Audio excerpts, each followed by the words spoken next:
রাজধানী ও আশেপাশের এলাকা থেকে আড়ত ও ট্যানারিতে আসছে চামড়া, দরপতনের ধারা অব্যাহত, হতাশ মৌসুমি ব্যবসায়ীরা, লক্ষ্যমাত্রা অর্জন নিয়ে প্রশ্ন।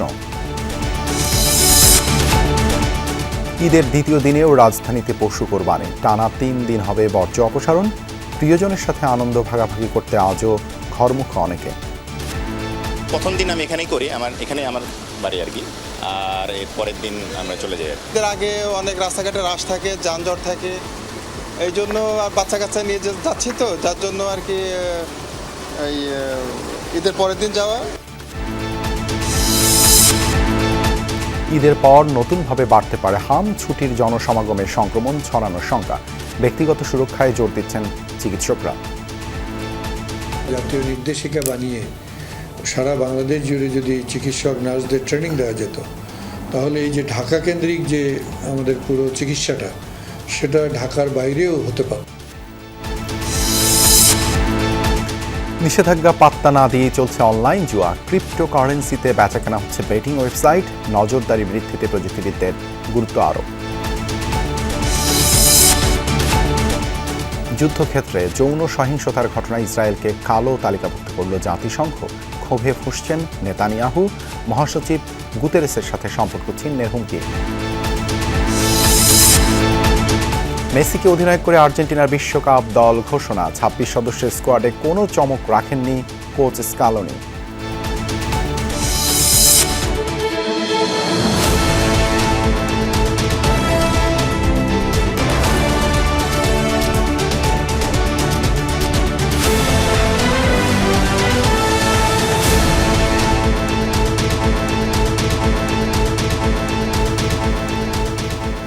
শিরোনামগুলো দেখছিলেন। এছাড়াও দেশ বিদেশের আরও খবর নিয়ে দুপুরের বাংলাদেশে আপনাদের সাথে আছি আমি দেবাশিস রঞ্জন সরকার। সাভার চামড়া শিল্পনগরীর বিভিন্ন ট্যানারিতে কাঁচা চামড়া সংগ্রহ শুরু করেছেন ট্যানারি মালিকরা। ঈদের দিন দুপুরের পর থেকেই রাজধানী ঢাকা এবং আশেপাশের বিভিন্ন এলাকা থেকে এসব চামড়া আসতে থাকে। সবশেষ তথ্য অনুযায়ী আজ সকাল 8টা পর্যন্ত বিভিন্ন ট্যানারিতে প্রায় 4,64,409টি চামড়া এসেছে, যার মধ্যে গরু মহিষের চামড়া 4,48,319টি আর ছাগল ভেড়ার চামড়া 16,090 পিস। ট্যানারি মালিকরা জানান, বিভিন্ন এতিমখানা ও মাদ্রাসা কর্তৃপক্ষ তাদের সংগ্রহ করা চামড়া সরাসরি শিল্পনগরীতে নিয়ে আসেন। কাঁচা চামড়াগুলো দ্রুত লবণ দিয়ে প্রক্রিয়াজাত ও সংরক্ষণের ব্যবস্থা করা হচ্ছে। দেশের ঐতিহ্যবাহী চামড়ার আড়ত পোস্তায় এখন মন্দা দশা, সংগ্রহের লক্ষ্যমাত্রা অর্জন করতে পারেনি আড়তদাররা। বলছেন, সাভারের আমিন বাজার ও হেমায়তপুরে ব্যবসায় স্থানান্তর হয়ে যাওয়ায় অনেকেই গুটিয়ে ফেলেছেন বাণিজ্যিক কার্যক্রম। অনেকেই এই দুই আড়তে যোগাযোগ করেন। আজ সকাল থেকে ভ্যান ও পিক আপে রাজধানীর বিভিন্ন এলাকা থেকে চামড়া নিয়ে আসছেন ফড়িয়া, মাদ্রাসার প্রতিনিধি ও মৌসুমি সংগ্রহকারীরা। তবে দরপতন নিয়ে হতাশা ছড়িয়েছে। আকার ভেদে বেশিরভাগ গরুর চামড়া বিক্রি হচ্ছে 300 থেকে 500 টাকায়। মৌসুমি ব্যবসায়ী ও মাদ্রাসার প্রতিনিধিরা অভিযোগ করেছেন, চামড়া সংগ্রহ ও পরিবহনের খরচের তুলনায় আড়তদাররা অনেক কম দাম দিচ্ছেন। গতকালের চেয়ে কমেছে আরও এক দফা দাম। আজ ছোট গরুর চামড়া নিতে যাচ্ছেন না অনেক পাইকার। আড়তদাররা বলছেন, সংরক্ষণ, পরিবহন, লবণ, শ্রমিক ও গুদামজাতকরণের খরচ বেড়েছে। পাশাপাশি ট্যানারি মালিকদের কাছ থেকে বকেয়া টাকা আদায় করতে পারেননি।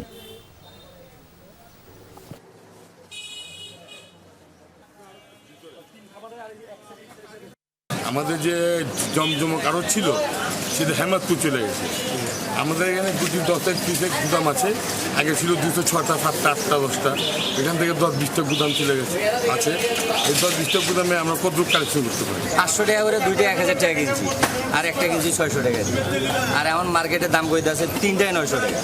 সেটা আমরা যেতে পারবো, আমাদের তো জানা আছে 8 টাকা বিক্রি হবে, আমাদের 8 টাকা কিনতে হবে, 1 টাকা খরচা আছে, 1 টাকা লাভ হবে। যাচ্ছি দেশের দ্বিতীয় বৃহত্তম চামড়া মোকাম নাটোরের চক বৈদ্যনাথে। সেখানে আছেন সহকর্মী নাজমুল হাসান। নাজমুল, আজ চামড়া কেনাবেচার চিত্র কেমন দেখছেন? গতকাল আসলে ঈদের দিন থেকেই যে চামড়া কেনা বেচা হয়েছে সেই চামড়াগুলো কিন্তু কারতদাররা গুদামজাত করে রেখেছেন লবণ দিয়ে।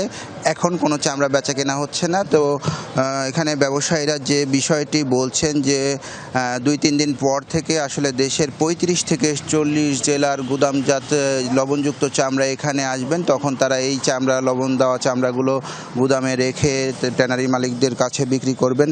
এবং এখানে ব্যবসায়ীরা যে বিষয়টি প্রত্যাশা করছেন যে এবার 10 থেকে 12 লাখ পশুর চামড়া এখানে ক্রয় বিক্রয় হবে। বিগত বছরের তুলনায় চামড়ার অবস্থা অনেকটাই ভালো, চামড়ার মান নিয়ে তারা সন্তুষ্টি প্রকাশ করেছেন। অপরদিকে যারা চামড়া বিক্রি করতে এসেছিল তারা যে বিষয়টি বলেছেন যে তারা চামড়ার ন্যায্য মূল্য পাননি, যে দামে চামড়া কিনেছেন। বিশেষ করে মৌসুমি ব্যবসায়ীরা বেশি ক্ষতিগ্রস্ত হয়েছেন। মৌসুমি ব্যবসায়ীরা অভিযোগ করেছেন যে দামে তারা চামড়া কিনেছেন সে দামেই প্রত্যাশিত দামে তারা চামড়া বিক্রি করতে পারেননি। তো এখানে আড়তদারদের সাথে কথা বলেছি, তারা বলেছেন যে লবণের দাম কিছুটা বেশি হয়, চামড়া সংরক্ষণে তাদের খরচটা কিছুটা বেশি লাগছে। তো এবার তারা নগদ দামেই চামড়া কেনাবেচা করতে পারবেন। তাদের কিন্তু কিছুটা আর্থিক সংকট রয়েছিল, পুঁজি সংকটে তারা ভুগেছিলেন। কারণ হলো বিগত বছরে অন্তত 60 কোটি টাকা ট্যানারি মালিকদের কাছে বকেয়া ছিল। তারা প্রত্যাশা করেছিলেন যে ঈদের আগে কিছু টাকা হলেও তারা পাবেন, কিন্তু সেই টাকা তারা পাননি। সেই জন্য কিছুটা পুঁজি সংকট রয়েছে। সব মিলিয়ে এখানকার ব্যবসায়ীরা প্রত্যাশা করছেন যে গত বছর যে মন্দাভাব ছিল সেই মন্দাভাব কাটিয়ে উঠে চলতি বছর তারা নগদেই চামড়া বেচাকেনা করবেন এবং চামড়ার প্রত্যাশিত দাম পাবেন। ধন্যবাদ আপনাকে যুক্ত হওয়ার জন্য। গেল কয়েক বছরের মতো এবারও কাঁচা চামড়ার দরপতন অব্যাহত। সংগৃহীত চামড়া নামমাত্র মূল্যে বিক্রিতে বাধ্য হয় হতাশ মৌসুমি ব্যবসায়ীরা। সেই পুরনো অভিযোগ, সিন্ডিকেটের কবলে দাম হারাচ্ছেন। অন্যদিকে লক্ষ্যমাত্রা অনুযায়ী 4.5 লাখ চামড়া সংগ্রহ হলেও তার সংরক্ষণে খরচ বেড়েছে দাবি আড়তদারদের। ঢাকার ট্যানারি মালিকদের কাছ থেকে কাঙ্ক্ষিত দর না পেলে তারাও আছেন লোকসানের সংখ্যায়। ট্রাকে ট্রাকে কাঁচা চামড়া আসছে চট্টগ্রামের আতুরার ডিপুতে। কোরবানি পশুর সংগৃহীত কাঁচা চামড়া লবণ মিশিয়ে এখানকার আড়তে সংরক্ষণ করা হয়। পাড়া মহল্লা থেকে চামড়া সংগ্রহ করে আড়তে বিক্রি করছেন মৌসুমি ব্যবসায়ীরা। তবে আগের কয়েক বছরের মতো এবারও প্রত্যাশিত দাম না পাওয়ার অভিযোগ তাদের। আমরা ভাবছিলাম সরকার যেভাবে লেট দিয়েছিল, আমরা ভাবছিলাম সামনে লেটটা ভালো পাবো, কিন্তু কিনে 200 টাকা। আমার ট্রেনিং করতে আছে অনেক, 5 জন, তারপর গাড়ি ভাড়া 200 টাকা করে মূল হয়েছে, 350 টাকা কিনছি। মনে করছিলাম কিছু টাকা পাবো, এখন দেখতেছি পকেটের শুদ্ধ এগুলো শুধু দিয়ে ফেলতে হচ্ছে। আমরা আর জীবনে ব্যবসা করবো না, আমরা মাটির ভিতরে ফুলাই ফেলবো, আর এখানে আনবো না।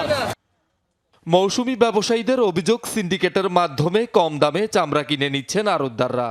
সিন্ডিকেটের কারণে আমাদের মালগুলো আর বিক্রি করতে পারতেছি না। বড় বড় গরু 3-4 লক্ষ টাকার গরু এখানে আনছি, এগুলো মূল্য দিচ্ছে 100 টাকা। ওরা তো আমাদেরকে বিভিন্ন রকম অজুহাত দেখাচ্ছে, একটা চামড়ার প্রতি ওনাদেরকে 300 টাকা খরচ করতেছে। নতুন সরকার আসছে, অনেকেই মনে করছে যে এইবার চামড়া একটু দাম বাড়বে। সব সিন্ডিকেট ভাই, এগুলো সরকারে অনেকগুলো চাইছে, এখন সরকারে কিনে নেই, এখন পাবলিকের সিন্ডিকেট মাল কিনতেছে আধা মূল্য। অন্যদিকে আড়তদারদের দাবি, লবণের মূল্য ও শ্রমিকদের মজুরি বেড়ে যাওয়ায় হিসেব করেই চামড়া কিনতে হচ্ছে তাদের। পালাগুলো যদি 300 বেশি, 500 বেশি, ওই চামড়া বেচতে হবে আমার তো 100 টাকা। তো ফাত্তাটা ওখানে উঠতেছে না ভাই। আর তো লবণের দাম সবসময় ঈদুল আজহা আসলে হুড় করে বাড়া যায়। যারা বলতেছে ওনারা একবার লবণ দিয়ে দেখো, আমরা যদি কোনো রকম সিন্ডিকেট করি ওনারা আমাদের সিন্ডিকেট আসুক বেচুক। আড়তদারদের ভাষ্য, অভিজ্ঞতার অভাবে বেশি দামে চামড়া কিনে অনেক মৌসুমি ব্যবসায়ী লোকসানে পড়ছেন। তবে এবার কোনো চামড়া নষ্ট হবে না বলেও আশ্বস্ত করেছে আড়তদার সমিতি। আসলে মৌসুমি ব্যবসায়ী যারা আছে তারা তো বুঝে না। ওনারা বলতে সরকার একটা রেট দিতে, সরকারের রেট দিয়েছে লবণ প্রক্রিয়াজাত চামড়া, এটা কিন্তু কাঁচা চামড়া না। তো কাঁচা আমরা খরচটা বাদ দিয়ে তো আমাদের চামড়াটা কিনতে হবে। যেখানে দিবে অনেকে এখন চামড়া বেশি যায়, রাত্রে 12-1টার সময় আনে, হয়তো ওই সময় সমস্যা হয়। চামড়া ফেলে আপনি তো দেখছেন প্রত্যেক গুঁটো লবণ নিয়ে চামড়া নিয়ে বুড়ে ফেলছে। এবার চট্টগ্রামে প্রায় 4 লাখ পিস চামড়া সংগ্রহের লক্ষ্যমাত্রা নির্ধারণ করা হয়েছে। সংগ্রহ কার্যক্রম চলবে টানা 3 থেকে 4 দিন। শহীদুল সুমন, যমুনা নিউজ, চট্টগ্রাম। ঈদের দ্বিতীয় দিনও ত্যাগের মহিমায় পশু কোরবানি করছেন সামর্থ্যবান মুসলমানরা। রাজধানীর অলি গলিতে দিচ্ছেন কোরবানি। প্রথম দিন কসাই সংকট সহ নানা কারণে ঈদুল আজহার দ্বিতীয় দিনকে বেছে নিয়েছেন তারা। জানান আল্লাহর সন্তুষ্টি অর্জনই প্রধান লক্ষ্য। চলছে ঈদুল আজহার আমেজ। ঐতিহ্য মেনে পুরান ঢাকায় চলছে পশু কোরবানি। ঈদের দ্বিতীয় দিনের বেশিরভাগ পশু কোরবানি হয় এই এলাকায়। আল্লাহর নামে কোরবানি দেব, সবাই মিলেমিশে। পুরনো ঢাকার মানুষ তো আমরা, এই ঈদের পরের দিনে আমরা কোরবানিটা দিই। প্রথম দিন কসাই সংকটে অনেকে কোরবানি দিতে পারেননি, তারাও পশু জবাই করছেন আজ। অনেকে দুদিনই একাধিক পশু কোরবানি করেন। কসাইদেরও কাটে ব্যস্ত সময়। একটা কালকে একটা দিয়ে দিচ্ছি, কালকে হয়ে গেছে, আর এটা মহিষ বড় একটু, এটা আজকে দ্বিতীয় দিন দিতেছি। ঈদের পরের দিন অ্যাভেলেবেল কসাই থাকে, এই কারণে আমরা ঈদের পরের দিনই করি। মাংসটা আপনার ছাত্রা করে ফেললে তার ওরা করবে বেশি, এই জন্য আমরা ঈদের সেকেন্ড দিন করবো এটা করি। কালকে করছি 26টা, আজকে 3টা 5টা হইলো, আরও 8টা আছে। ইসলামী রীতি অনুযায়ী ঈদুল আজহায় 3 দিন পশু কোরবানি করা যায়। রাজধানীর অনেক অলিতে গলিতেও পশু কোরবানি করতে দেখা যায় আজ।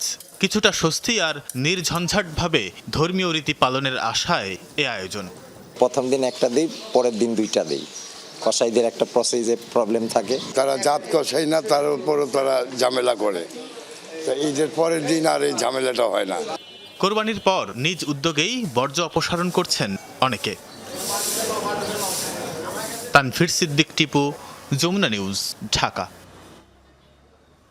রাজধানীতে পশু কোরবানির পর বর্জ্য অপসারণ ও পরিচ্ছন্নতা কার্যক্রম চলছে। 2 সিটি প্রশাসক রাতেই জানান শনিবার পর্যন্ত টানা 3 দিন চলবে এই কর্মসূচি। এ ব্যাপারে আরও জানাতে এলিফ্যান্ট রোড থেকে যোগ দিচ্ছেন সহকর্মী মশিউর অনেক। দ্বিতীয় দিনে তো কোরবানি হচ্ছে, পুরনো আর নতুন বর্জ্য কত দ্রুত অপসারণ করা হচ্ছে কি দেখছেন? দেবাশিস, আমার বাম পাশটিতে যদি দেখি তাহলে আসলে ফেলে দেওয়া চামড়া এবং পশুর চামড়া, এবং ডান পাশটিতে কিন্তু যেই বর্জ্যগুলো আছে কোরবানির পরবর্তীতে সেগুলো কিন্তু ফেলে রাখা আছে। এই সমস্ত যেই চামড়া কিংবা বর্জ্যের কথা বললাম, এই দুটোই কিন্তু হচ্ছে নতুন বর্জ্য, অর্থাৎ আজকে যে কোরবানিগুলো হয়েছে সে কোরবানিগুলোর যে ফেলে দেওয়া উচ্ছিষ্ট সেগুলোই কিন্তু রাস্তার পাশে ফেলে রাখে, এবং তীব্র দুর্গন্ধ কিন্তু এই জায়গাটিতে এই মুহূর্তে যেখানে আমরা অবস্থান করছি। এলিফ্যান্ট রোডের এই প্রান্তে কিন্তু আজকে কোরবানি হচ্ছে, কিন্তু সবচেয়ে আশ্চর্যের যে বিষয়টি, গতকালকে যেভাবে সিটি কর্পোরেশনের লোকেরা খুব দ্রুততার সঙ্গে কাজ করার চেষ্টা করেছিলেন বলে এলাকাবাসীরা বলছেন, আজকে সেই জায়গাটা কিছুটা ধিমে ধামে চলছে। তার একটা কারণ হচ্ছে সকালবেলা, অর্থাৎ সকাল 8টা-9টার দিকে সিটি কর্পোরেশনের লোকেরা এখানে এসেছিলেন এবং তারা বর্জ্য পরিচালনার বা পরিচ্ছন্নতার যে সমস্ত কাজগুলো সেগুলো কিন্তু তারা সম্পন্ন করেছেন। কিন্তু আজকে সকালবেলা আসার পরে এখন পর্যন্ত কিন্তু তাদের দেখা নেই এলাকাতে, যে কারণে নতুন যে কোরবানির উচ্ছিষ্টগুলো সেগুলো কিন্তু দুর্গন্ধ ছড়াচ্ছে, সেগুলো কিন্তু রাস্তার পাশেই ফেলে রাখা আছে। যথাযথভাবে একটু দেখানোর চেষ্টা করি, ঠিক এই পাশগুলোতে, অর্থাৎ বড় বড় টাওয়ারগুলোতে যারা থাকছেন, তারা যখন কোরবানির উচ্ছিষ্টগুলো ফেলছেন তখন রাস্তার মাঝখানেই ফেলছেন এই আশাতে তারা যাতে নিয়ে যায়। কিন্তু সিটি কর্পোরেশনের লোকেরা ঠিক দুপুরের পরপর, অর্থাৎ 2টা-3টা, সেই সময়টা কিন্তু তারা অ্যাক্টিভ হবেন, এবং তার পেছনে তারা বলছেন যে আসলে এখন যেহেতু কোরবানির সময়টা নির্দিষ্ট নয়, তাই যে কেউ যে কোনো সময় আসলে কোরবানিটা করছে, সেক্ষেত্রে আসলে নির্দিষ্ট সময় যদি না নেওয়া হয়, এক্ষেত্রে একবার নিয়ে গেলে আবারও সে একই রাস্তা দিয়ে তাদেরকে বারবার চলাচল করা লাগতে পারে। তো দেবাশিস, সে কারণেই আসলে বর্জ্য ব্যবস্থাপনাটা একটু ধীমে ধামে চলছে। তবে সিটি কর্পোরেশনে যেমনটা আশা দিয়েছেন তেমনটা জনমানুষও বেশ কিছুটা স্বস্তি পাচ্ছে বলে তারা আমাদেরকে জানিয়েছে। ধন্যবাদ অনেক যুক্ত হবার জন্য। রাজধানীর মগবাজারের আদ্দিন মেডিকেলে একই ওয়ার্ডে 6 নবজাতকের মৃত্যুর ঘটনায় হাসপাতাল কর্তৃপক্ষের গুরুতর গাফিলতি পাওয়া গেছে, এমনটাই জানিয়েছে স্বাস্থ্য অধিদপ্তর। সকালে তিনি আরও বলেন, তদন্তে পোস্ট অপারেটিভ ওয়ার্ডের অবকাঠামোগত ত্রুটি সহ নানা অনিয়ম ধরা পড়েছে। এছাড়া 6 শিশু মৃত্যুর ঘটনায় করা সরকারের উচ্চ পর্যায়ের তদন্ত কমিটির রিপোর্ট আগামীকাল জমা হবে। এর আগে এই ঘটনায় রমনা থানায় মামলা হয়।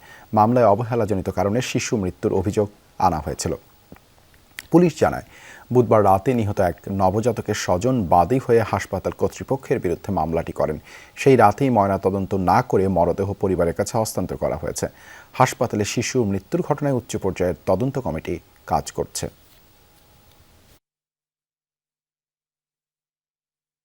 তদন্ত প্রতিবেদন আমাদের এখনো হাতে আসে নাই, কিন্তু তাদের কাজের গাফিলতি আছে, তাদের পোস্ট রুমটার স্ট্রাকচারের যে ত্রুটি আছে, এরকম রুমে কখনো পোস্ট অপারেটিভ ওয়ার্ড হতে পারে না। অতীতের তুলনায় দেশে আইন শৃঙ্খলা পরিস্থিতি অনেক ভালো, এবার শক্ত হাতে চাঁদাবাজি দমন করা হয়েছে, এই মন্তব্য করেছেন বিএনপির সিনিয়র যুগ্ম মহাসচিব রুহুল কবির রিজভী। সকালে নয়াপল্টনে বিএনপি কেন্দ্রীয় কার্যালয়ে এক ব্রিফিংয়েই এমনটা জানান তিনি। বলেন যানজট নিয়ন্ত্রণে ছিল, কেউ আগের মতো ঈদের দিন বাড়িতে পৌঁছাননি। রাতারাতি আইনশৃঙ্খলা পরিস্থিতির উন্নতি হয়ে যাবে না, বিদেশে কোথাও হয় না। তবে এই আইনশৃঙ্খলা পরিস্থিতি নিয়ন্ত্রণে সরকার তৎপর কিনা সেটা গুরুত্বপূর্ণ। এ সময় বিরোধী দলকে গঠনমূলক সমালোচনার আহ্বান জানান তিনি। রিজভী আরও বলেন, 30 মে জিয়াউর রহমানের 45তম শাহাদত বার্ষিকী। আগামীকাল সকাল 11টায় জিয়ার সমাধিতে পুষ্পস্তবক অর্পণ করা হবে। নেতৃত্ব দেবেন বিএনপি চেয়ারম্যান ও প্রধানমন্ত্রী তারেক রহমান। এরপর রাজধানীর সব সংসদীয় আসনে একটি এলাকায় বস্ত্র ও শুকনো খাবার বিতরণ করা হবে। বিকেল 3টায় নয়াপল্টনে 5টি অঙ্গ সহযোগী সংগঠন বস্ত্র বিতরণ করবে।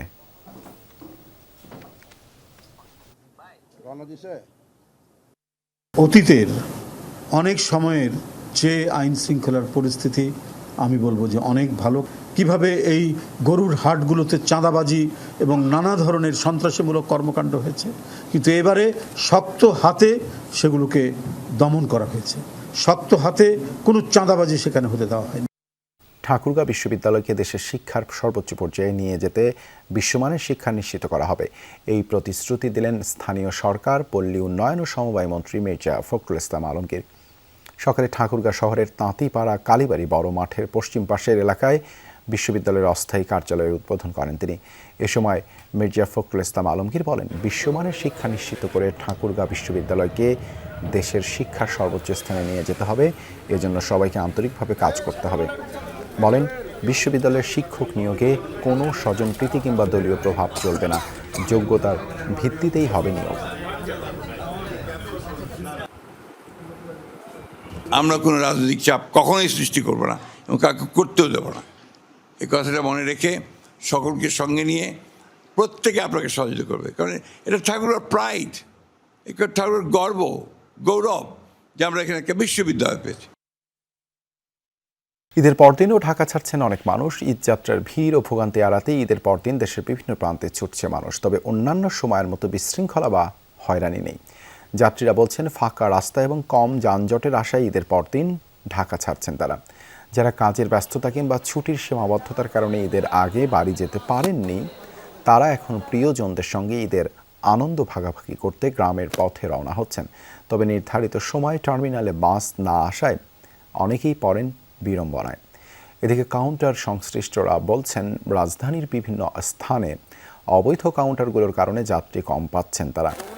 এদিকে ঈদের পরদিন সরকার নির্ধারিত ভাড়ার চেয়েও টিকিটের দাম বেশি নেয়ার অভিযোগ যাত্রীদের।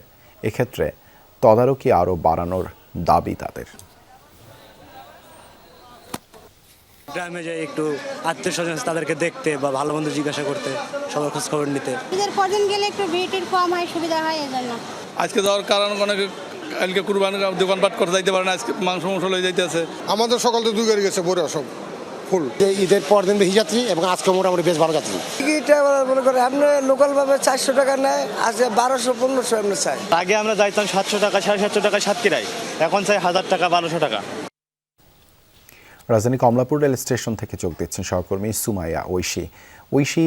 আজ তো ঈদের দ্বিতীয় দিন, বাড়ি ফেরা এবং ঢাকা ছেড়ে যাওয়া নগরবাসীর খবরাখবর জানাবেন। দেবাশিস, সকালে আমি বাস টার্মিনালে ছিলাম এবং এখন কমলাপুর রেল স্টেশন, এই দুটি জায়গায় ঘুরে যেমনটি বুঝতে পারলাম যে এখনও কিন্তু বেশ ভালো সংখ্যক মানুষ ঢাকা ছাড়ছেন। ঢাকায় পৌঁছচ্ছেনও বেশ কিছু মানুষ। আমি যেমন কমলাপুরে আসার পর বেশ কয়েকজনের সঙ্গে কথা বলেছি, কর্মস্থল সহ নানান প্রয়োজনে তারা ঈদের দ্বিতীয় দিনই ঢাকায় ফিরেছেন। তবে সেই সংখ্যাটা বেশ কম, তবে এখনও পর্যন্ত ভালো সংখ্যক মানুষ এখনও ঢাকা ছাড়ছেন। অনেকের সঙ্গে কথা হলো, তারা বলছেন যে ঈদের আসলে প্রচণ্ড ভিড় থাকে। আপনি দেখেছেনও নিশ্চয়ই দেবাশিস যে ঈদের সময় ট্রেনে বিশেষ করে ট্রেনের ছাদে প্রচুর পরিমাণ যাত্রী এবার ঢাকা ছেড়েছে। একই সঙ্গে প্রচুর ঝুঁকি নিয়ে ট্রেনের দরজায় ঝুলেও অনেকে বাড়িতে ফিরেছেন। ফলে এই যে ঝুঁকি এবং ভোগান্তি, এগুলো এড়াতেই আসলে ঈদের পর দিন অনেকেই স্বস্তির সঙ্গে বাড়ি ফিরছেন, সেই জায়গাটি আমরা দেখতে পাচ্ছি এখানে। একই সঙ্গে বাসের ক্ষেত্রে আমরা যদি বলি, বাসেও যারা গাবতলীতে গিয়েছিলাম সকালে, সেখান থেকেও বলা হচ্ছিল যে বেশ ভালো সংখ্যক মানুষ ঢাকা ছাড়ছেন। অনেক ক্ষেত্রে বলছিলেন যারা কাউন্টার কর্তৃপক্ষ, তারা বলছিলেন যে ঈদের আগের থেকে আসলে ঈদের এই যে দ্বিতীয় দিন সেই টিকিট বেচা বিক্রি তাদের বেশ ভালো হচ্ছে। সব মিলিয়ে ঈদ যাত্রাটি আসলে এখনও চলমান এবং মানুষ স্বস্তির সঙ্গে যাতায়াত করতে পারবেন সেই প্রত্যাশা এবং দাবিও সাধারণ যাত্রীদের। ধন্যবাদ ঐশী যুক্ত হবার জন্য। ঈদের পর আরও ভয়াবহভাবে বাড়তে পারে হামের প্রকোপ। শঙ্কার বিষয় হলো এই নিয়ে কোনো আগাম সতর্কতাও নেই স্বাস্থ্য অধিদপ্তরের। নিজ নিজ জেলায় ভালো চিকিৎসা না পেয়ে বেশিরভাগই হচ্ছেন ঢাকামুখী। মার্চ থেকে শুরু হওয়া সংক্রমণে এখন পর্যন্ত 565 জনের প্রাণ গেছে, যাদের বেশিরভাগ শিশু। আক্রান্তের সংখ্যা কমপক্ষে 65,000। রাব্বি শেখের ক্যামেরায় সুমাইয়া ঐশীর রিপোর্ট। বাড়ি ফেরার এই ঢলে বইছে আনন্দের বন্যা। প্রিয়জনদের সাথে ঈদ করতে এবার ঢাকা ছাড়ছেন প্রায় 1.5 কোটি মানুষ। তবে বাড়ি ফেরার উচ্ছ্বাসের আড়ালেই দানা বাঁধছে ভয়ানক শঙ্কা, হামের উচ্চ প্রাদুর্ভাব। ছোট্ট আরিয়ানের বয়স মাত্র 11 মাস। শিশুটির এই ছটফট দেখে বোঝা যায় ছোট্ট শরীরটাতে কতটা অসহ্য যন্ত্রণা। এর আগে চিকিৎসা যাহা হয়েছে, চিকিৎসার মাধ্যমে এটা শরীরের ভিতরে কোনো ডক্টরই ধরতে পারে নাই। আরিয়ানের মতোই হাসপাতালে কাতরাচ্ছে আরও কত শিশু। ঢাকার বাইরে ভালো চিকিৎসা না পাওয়ায় আক্রান্তদের আনা হচ্ছে ঢাকায়। সিরাজপুর দেখাইছি, ওখানে ভালো করে হয় না। তারপরে মাদারপুরে গেছি, মাদারপুর দেখাইছি, কিলিংয়ে হয় না, এবার গেছি সদরে। ওখানে মাত্র 2 জন নার্স আছে, তারা পর্যাপ্ত পরিমাণে কোনো ট্রিটমেন্ট দিতে পারে না এবং হসপিটাল খুবই নোংরা। এখানে ট্রিটমেন্ট ভালোই পাচ্ছি, কিন্তু ওখানে তত পাই নাই, মানে সিট পাই নাই, আমাদেরকে এখানে পাঠিয়ে দিছে। বছর কয়েক আগেও জানা ছিল একজনের জীবদ্দশায় হাম হতে পারে একবারই, অথচ 9 মাস বয়সী সিদ্রাতুলের 1 মাসের ব্যবধানে হাম হয়েছে 2 বার। ওষুধ দিয়েছিল, বাসায় ট্রিটমেন্ট খাওয়াই হয়ে সেরে গেছে। এখন আজকালকে বিগত 4 দিন যাবত জ্বর ঠান্ডা সারছে না। এখন বিশেষজ্ঞরা বলছেন পরপর 2 বছর হামের টিকা না দেয়ায় প্রতিরোধ ক্ষমতা কমেছে, তাই একাধিকবার হামে আক্রান্ত হওয়ার আশঙ্কা শিশুদের। বিশ্ব স্বাস্থ্য সংস্থার এই উপদেষ্টার মতে মহামারী সতর্কতা জারি করা গেলে পরিস্থিতি নিয়ন্ত্রণে আনা যেত। মহামারী ঘোষণা করা হলে এর অর্থ বরাদ্দ পাওয়া যেতে পারত, একটা জাতীয় একটা পরিকল্পনা, আপৎকালীন পরিকল্পনা তৈরি করা যেতে পারত এবং এটা একটা জাতীয় নির্দেশিকা বানিয়ে সারা বাংলাদেশ জুড়ে যদি চিকিৎসক নার্সদের ট্রেনিং দেওয়া যেত, তাহলে এই যে ঢাকা কেন্দ্রিক যে আমাদের পুরো চিকিৎসাটা, সেটা ঢাকার বাইরেও হতে পারত। ঈদের পর হামের প্রাদুর্ভাব আরও বাড়ার শঙ্কা। তবে এ নিয়ে স্বাস্থ্য অধিদপ্তরের কি কোনো পূর্ব প্রস্তুতি আছে? অতিরিক্ত মহাপরিচালকের দাবি, প্রাদুর্ভাব এখন কমছে, তাই জোর দেয়া হচ্ছে টিকায়। পুরো 1 মাসের ভ্যাকসিনেশন প্রোগ্রামটা যদি কভার করে 1 মাস যায়, তাহলে আমরা বুঝতে পারবো যে ইমিউনিটি ডেভেলপ করছে। হাম থেকে শিশুদের দূরে রাখতে করোনার মতোই আশপাশের জনকে পরতে হবে মাস্ক এবং ঘরে ফিরে ভালোভাবে হাত মুখ পরিষ্কার করারও পরামর্শ দিচ্ছেন চিকিৎসা বিশেষজ্ঞরা। হাঁচি কাশির মাধ্যমে খুব দ্রুত ছড়িয়ে পড়ছে ভাইরাসজনিত এই হাম। এলাকায় ভালো চিকিৎসা না হওয়ায় প্রায় সবাইকেই চলে আসতে হচ্ছে ঢাকায় চিকিৎসার জন্য। এখন প্রশ্ন হচ্ছে, ঈদের পরে হামের যেই বিস্ফোরণের আশঙ্কা করছেন বিশেষজ্ঞরা, তার জন্য কতটুকু প্রস্তুত ঢাকা? তাই এখন থেকেই এলাকা পর্যায়ের হাসপাতালগুলোকে অত্যন্ত শক্তিশালী প্রস্তুতি নেওয়ার পরামর্শ দিচ্ছেন বিশেষজ্ঞরা। একই সঙ্গে সচেতনতা বাড়ানোর উপরেও জোর দেওয়া হচ্ছে। সুমাইয়া ঐশী, যমুনা নিউজ, ঢাকা। ঈদকে কেন্দ্র করে ছুটির আনন্দে মেতেছেন নগরবাসী। সকাল থেকেই পরিবার পরিজন এবং আত্মীয় স্বজন নিয়ে রাজধানীর মিরপুরে জাতীয় চিড়িয়াখানায় ভিড় জমিয়েছেন দর্শনার্থীরা। সরগরম চিড়িয়াখানা এলাকা। জাতীয় চিড়িয়াখানায় এবারের বিশেষ আকর্ষণ ভাইরাল মহিষ ডোনাল্ড ট্রাম্প। মূলত মার্কিন প্রেসিডেন্টের সাথে সাদৃশ্য থাকার কারণেই এই নামকরণ, যা বেশ সাড়া ফেলেছিল এবার ঈদে। বেশিরভাগই ভাইরাল মহিষ দেখতে খাঁচার সামনে জড়ো হয়েছেন। এছাড়া সব বয়সী দর্শনার্থীদের কাছে বিশেষ আকর্ষণ বাঘ, সিংহ, হাতি, জিরাফ, বানর, হরিণ, জলহস্তী সহ বিভিন্ন বন্যপ্রাণী। শিশুদের উচ্ছ্বাস ছিল চোখে পড়ার মতো। ঈদ উপলক্ষে দর্শনার্থীদের নিরাপত্তা ও স্বাচ্ছন্দ্য নিশ্চিতে নেওয়া হয়েছে বাড়তি ব্যবস্থা। মুষটা দেখতে আসছি, সিংহ দেখতে। সিংহ তো পশু রাজা। বাঘ দেখা যায়, সিংহ দেখা যায়, বান্দর দেখা যায়, হরিণ দেখা যায়। চিড়িয়াখানা আমরা বানর দেখলাম, ভাল্লুক, তারপর ক্যাঙ্গারু, জিরাফ, হাতি ইত্যাদি। ঈদের টানা ছুটিতে দেশের পর্যটন স্পটগুলোয় বেড়েছে ভ্রমণ পিপাসুদের ভিড়। পরিবার পরিজন নিয়ে প্রকৃতির অপার সৌন্দর্য উপভোগ করছেন তারা। কক্সবাজার সমুদ্র সৈকতের কলাতলি, লাবণী, সুগন্ধা সহ বিভিন্ন পয়েন্টে সমুদ্র স্নানে মেতেছেন পর্যটকরা। ভ্রমণ পিপাসুদের নিরাপত্তা নিশ্চিতে বাড়ানো হয়েছে আইন শৃঙ্খলা বাহিনীর তৎপরতা। হোটেল মোটেলের মালিকরা বলছেন, পর্যটকদের সংখ্যা বাড়লেও তা আশানুরূপ নয়। বুকিং 60% মতো। নাগরিক জীবনের ক্লান্তি দূর করতে পরিবার পরিজন, বন্ধু বান্ধব নিয়ে অনেকেই ছুটছেন 3 পার্বত্য জেলায়। খাগড়াছড়ির আলোটিলা, জেলা পরিষদ পার্ক, বান্দরবানের মেঘলা, নীলাচল, রাঙামাটির কাপ্তাই লেক, সাজেকে পর্যটকদের পদচারণা বেড়েছে। সিলেটে কুয়াকাটা সহ বিভিন্ন স্পটেও ভিড় বেড়েছে ভ্রমণ পিপাসুদের। এছাড়া ঈদের দ্বিতীয় দিনে দেশের বিভিন্ন বিনোদন কেন্দ্রগুলোতেও পরিবার পরিজন নিয়ে ঘুরছেন অনেকে। আমি কক্সবাজার থেকে বান্দরবান পাহাড় দেখতে আসছি। ঈদের ছুটিতে এখানে সবাই মিলে, বন্ধু বান্ধব মিলে আড্ডা দিতে আসছি। ফ্যামিলি ট্যুর আসছে এখানে, আমার বাচ্চা কাচ্চা নিয়ে, ওদেরও অনেক পরিবেশ ভালো লাগছে এখানে। ঈদ উপলক্ষে আমাদের ছুটিতে আমরা সবাই মিলে এখানে ঘুরতে আসছি। ঈদ বিনোদনের খবর জানাতে জাতীয় চিড়িয়াখানা থেকে যুক্ত হচ্ছেন সহকর্মী লাভলি বিথি। বিথি, দর্শনার্থীদের আকর্ষণের কেন্দ্রে কোন প্রাণী?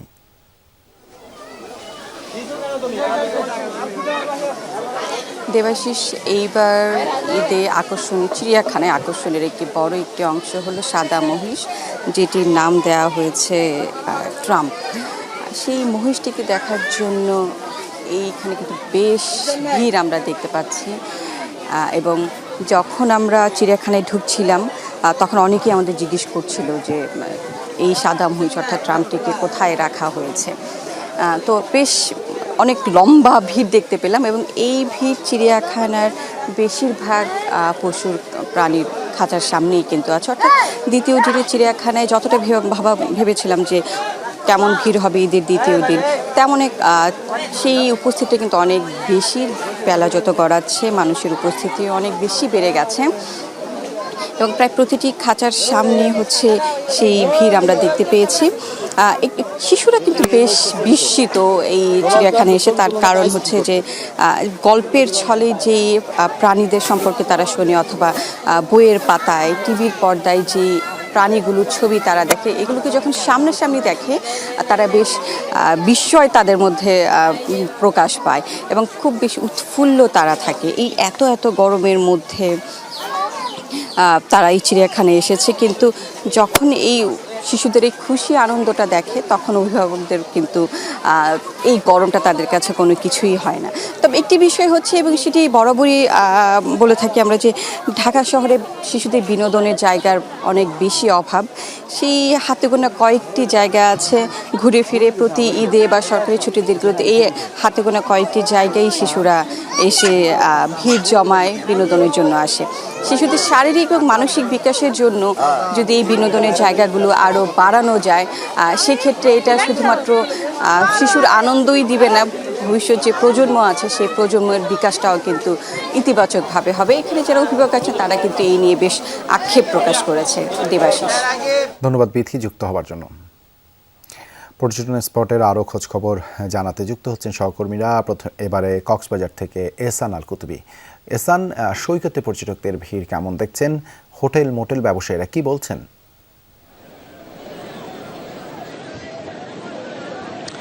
হ্যাঁ দেবাশিস, সারা বছর একটা প্ল্যান থাকে কক্সবাজার বা পর্যটন স্পটে ঘুরে বেড়ানোর সবার। সেই হিসেবে রমজানের ঈদ এবং কোরবানের ঈদ, এই দুটি ঈদকে ঘিরেই কিন্তু সবাই একটা প্ল্যান করে রাখে, হয় কক্সবাজারে যাবে অথবা দেশের অন্যান্য যে স্পটগুলো রয়েছে সেখানেই ঘুরতে যাবেন পরিবার পরিজন নিয়ে বা বন্ধুবান্ধব নিয়ে।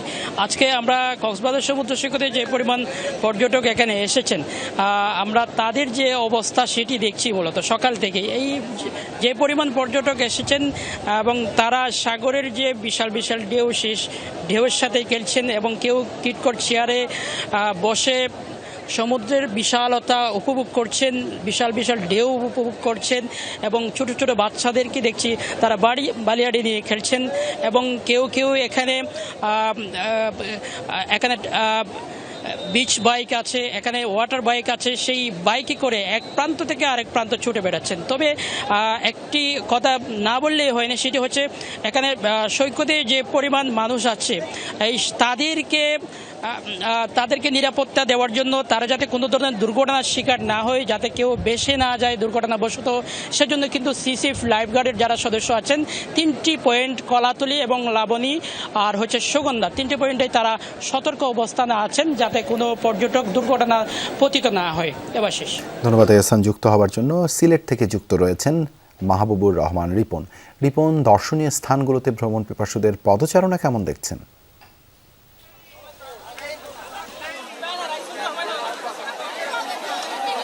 দেবাশিস, আজকে ঈদের দ্বিতীয় দিন, সে কারণেই যেমনটা প্রত্যাশা করা হয়েছিল ঠিক তেমনি আমরা এই মুহূর্তে রয়েছি সাদা পাথর পর্যটন কেন্দ্রে। এখানকার অবস্থা যদি দেখেন যে বিপুল সংখ্যক পর্যটকরা এখানে এসছেন।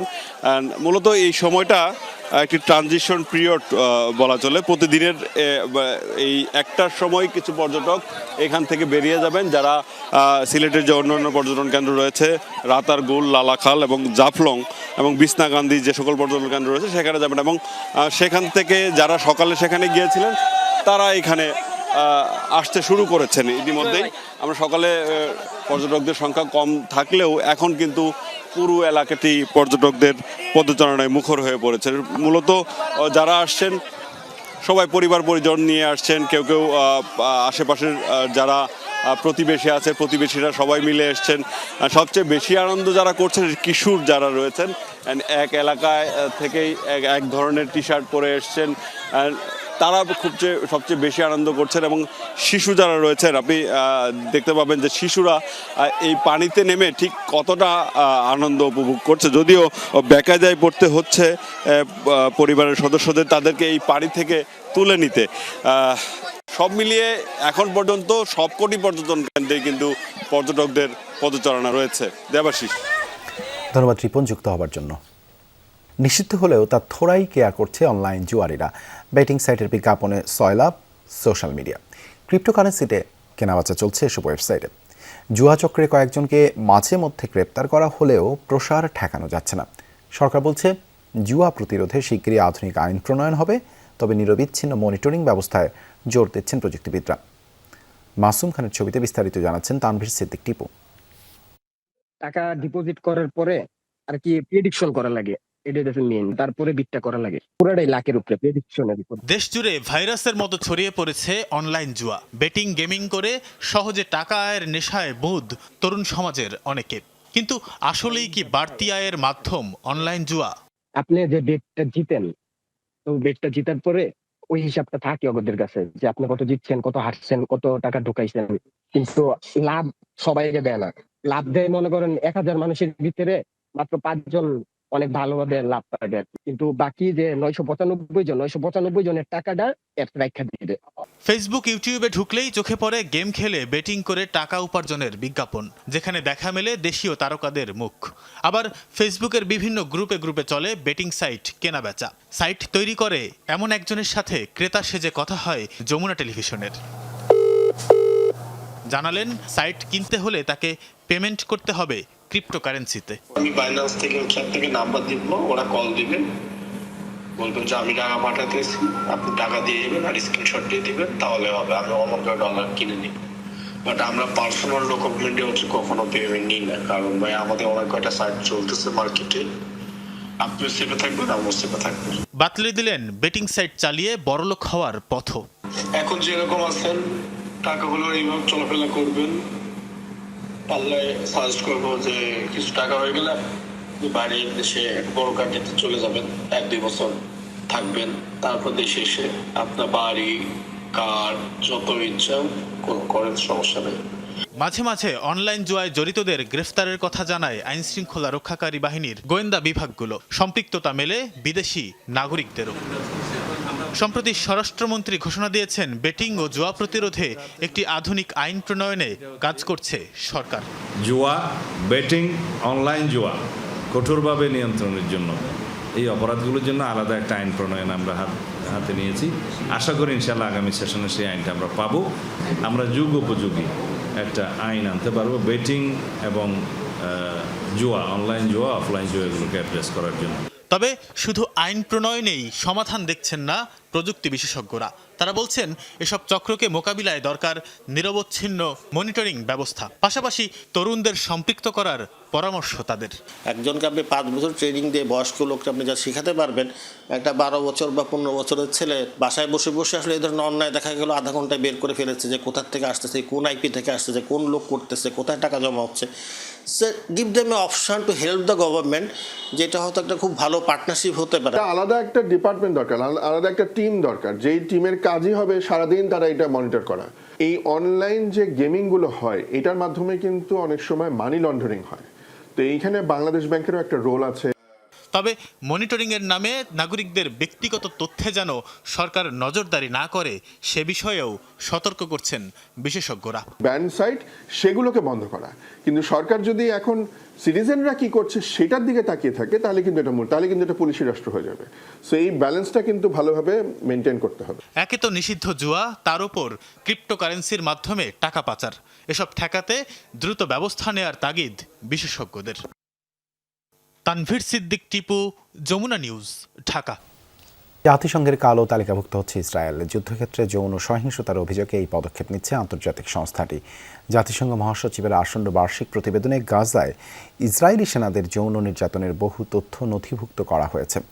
কালো তালিকাভুক্তির ঘটনা প্রকাশ্যে আসায় ক্ষোভে ফুঁসছে তেল আবিব। জাতিসংঘ মহাসচিব অ্যান্তোনিও গুতেরেসের সাথে সব ধরনের সম্পর্ক ছিন্নের হুমকি দিয়েছে তেল আবিব।